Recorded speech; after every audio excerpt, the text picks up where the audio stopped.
Hearty welcome to EPG Pathshala course on research methodology. I am Dr. K. Ramya, Assistant Professor from Avinash Lingam School of Management Technology, Avinash Lingam Institute for Home Science and Higher Education for Women, Coimbatore. In this module, we will discuss the test of significance for large sample. Introduction. Test of significance is basically performed after framing the hypothesis, that is the tentative statements at say 1%, 5% and 10% level. The level of significance denoted as alpha represents the probability of error or chances of making wrong decisions. The choice of significance level stays with the researcher and it has to be cautiously decided based on the subject area of research. For example, in case of clinical researches, 1% level of significance is advisable as it needs high levels of accuracy. On the other hand, researchers in social sciences can use significance level of 5% or even 10% as the results will not lead to fatal consequences even if it is wrong. Given below is the significance level and its corresponding confidence level, which represents the researcher's confidence in reporting the decisions. In this case, if it is 99%, that means 100 minus significance level, and if you look at, if the significance level is 1%, then confidence interval is 99% and so on. We need to assess the statistical significance using p-value. In order to do that, we need to examine the test p-value. For instance, if significance level is 5%, then the below given p-values could be considered, that is, if the significance level is less than or equal to 0.05 in case of significance level as 5%, then you can reject the null hypothesis and accept the alternate hypothesis. Whereas, if the p-value is greater than 0.05, then we have to fail to reject the null hypothesis, or in other words, we have to fail to accept the alternate hypothesis. Now, let us move on to the test of significance for large sample. Large sample means a size greater than 30. Z-test is generally applied for large samples. Z-test is a statistical test for approximately normally distributed data. Because of the central limit theorem, many test statistics are approximately normally distributed for large samples. The conditions to be fulfilled for Z-test are: the sample size should be large and the population variance, that is the standard deviation, is known. If the population variance is not known, then sample standard deviation may be used. Large sample test. The following tests are discussed under this heading: test of significance for proportion, test of significance for difference between two proportions, test of significance for mean, and test of significance for difference between two means. Now, let us move on to large sample test of hypothesis, the step-by-step procedure. Step 1 is to identify the null hypothesis. Step 2 is to identify the alternate hypothesis that must be true when the original claim is false. It can be differently written for one-tailed test and two-tailed test. The third step is to calculate the test statistics, which is given with the formula as shown here. Select the significance level alpha based on the seriousness of type 1 error. The significance level can be 0.05 or 0.01. These are commonly used. Determine the critical values and the critical region. Draw a graph and include the test statistic, critical values and critical regions. Reject the null hypothesis if the test statistic is in the critical region. Fail to reject the null hypothesis if the test statistic is not in the critical region. Restate this decision in simple, non-technical terms. Let us look at this example. Given a data set of marks of 212 students where the mean was 75.5 and standard deviation is 5.5 at the 5% significance level, test the claim that the mean score of all students is equal to 78. In this case, as the sample size is above 30, we can use the large sample test. I would like to reiterate that large sample is carried out when n is greater than 30. Let us now move on to the test of significance for proportion. This is a hypothesis test of a proportion can be done when the following conditions are met. Sample follows simple random sampling, and each sample point can result in just two possible outcomes, success or failure. The sample includes at least 10 successes and 10 failures. The population size must be at least 20 times as big as the sample size. Here we check whether the sample proportion is equal to population proportion. The sample distribution of proportion is approximately normal with a mean or expected value. The formula for this proportion test is given here, where the P cap is the sample proportion, P naught is the population proportion, Q is 1 minus P, and N is the sample number.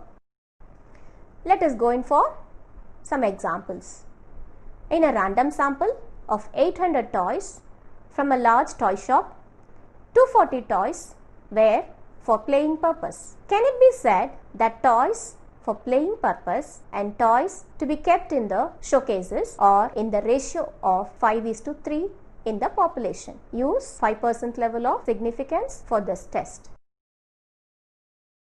The null hypothesis is proportion of playing toys and showcase toys in the population are in the ratio 5:3. Moving to the solution, we are given n is equal to 800 and x, that is the number of toys in the sample, that is the playing toys in the sample, is 240, and p, the observed proportion of the playing toys in the sample, is 240 divided by 800, which gives you 0.30, whereas in case of showcase toys, it is 560 divided by 800, that's equal to 0.70. So, we can easily tell that the actual proportion between the playing toys and showcase toys is 0.7:0.3.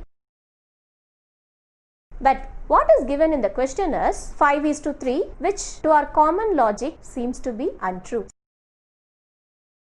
Statistically, the same is tested, and since the calculated Z value, that is the observed value, is greater than the expected Z value, we reject our null hypothesis at 5% level of significance and conclude that the playing toys and showcase toys in the population are not in the ratio of 5:3. Let us look into another example. Example 2. In a sample of 200 parts manufactured by a factory, the number of defective parts was found to be 15. The company, however, claimed that only 5% of their products is defective. Is the claim tenable? N is equal to 200, X is equal to number of defectives, that's equal to 15, and P, the proportion of defectives, works out to be 0.075, but the company claims only 5% as defective, which is not true, as we can see that the defectives percentage is 7.5. Can we test it statistically? Yes, it's possible. Since the calculated value, that is the observed value, is greater than the expected value of Z test, we reject our null hypothesis at 5% level of significance and conclude that the company's claim is not tenable. Let's now move on to the test of significance for difference between two proportions. Compare two sample proportions, each from a different group. Are the two groups the same? Are they different? You can see the formula for the Z test, where P cap 1 is sample proportion, P cap 2 is sample proportion 2, N1 is sample 1 number, N2 is sample 2 number. Going to the example, in a referendum submitted to the students' body at a university, 920 men and 450 men voted. 530 of the men and 310 of the women voted yes. Does this indicate a significant difference of the opinion on the matter between men and women students? So you can see that N1 is 920, X1 is 410, therefore P1, that is the proportion, is 410 by 920, which comes to 0.45. N2 is 450, X2 is 370, and the proportion P2 is 370 divided by 450, which gives 0.82. For a common sense knowledge, we can notice the difference between the two proportions, but let us check it statistically also. Since the observed value of Z is greater than the expected value of Z when applied in the formula and using the table values, we reject our null hypothesis at 5% level of significance and say that the data indicate a significant difference of the opinion on the matter between men and women students. The second example, in a certain city, 325 men in a sample of 1000 are found to be self-employed. In another city, the number of self-employed is 1375 in a random sample of 2000. Does this indicate that there is a greater population of self-employed in the second city rather than the first? If you look at the N1, it is 1000, X1 is 325, the proportion is 0.325, N2 2000, X2 1375, and the proportion works out to be 0.688.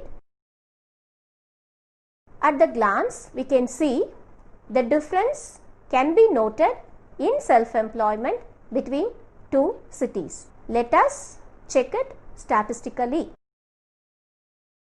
We normally compare the observed value and the table value of Z test. Since the observed value is greater than the table value, we reject the null hypothesis at 5% level of significance and say that there is a significant difference between the two population proportion. Let us now move on to test of significance for mean. You can see the formula for Z test, where X bar is the sample mean and mu is the hypothetical mean of the population, and we have standard deviation, and n is the total number of observations. If it is a normally distributed population and the variances are known, we use this formula.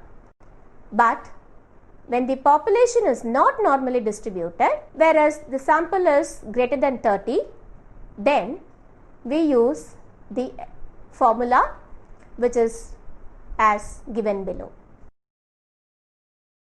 The point to be noted is, if standard deviation of population is not known, we can consider the standard deviation of sample represented by small s. Moving to the example, the mean lifetime of 200 fluorescent light bulbs produced by a company is computed to be 3140 hours with a standard deviation of 240 hours. If m is the mean lifetime of all the bulbs produced by the company, test the hypothesis m is equal to 3200 hours against the alternative hypothesis m1 is 3200 hours using a 5% level of significance. Here we can notice m, the population mean is 3200 hours, x sample mean is 3140 hours, SD of the sample 240 hours, n is 200. From a common sense knowledge, it can be seen that the population mean and sample mean are different.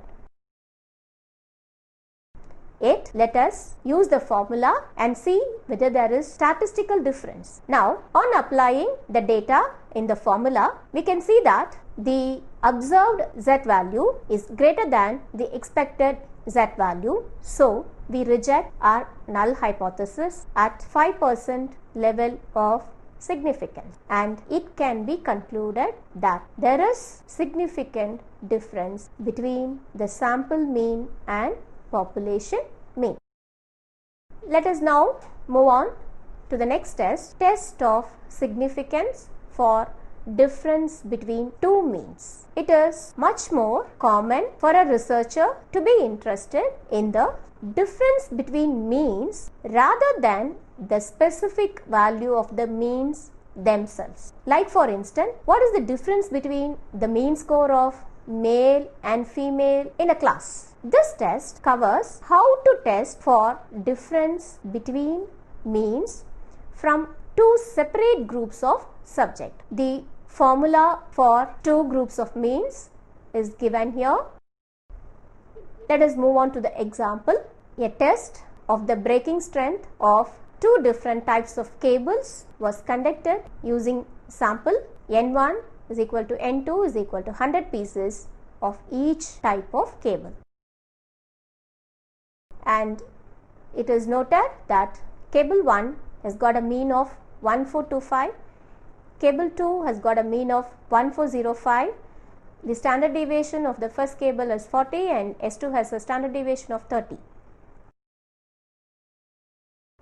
Now, does this data provide sufficient evidence to indicate a difference between the mean breaking strength of the two cables with 5% level of significance?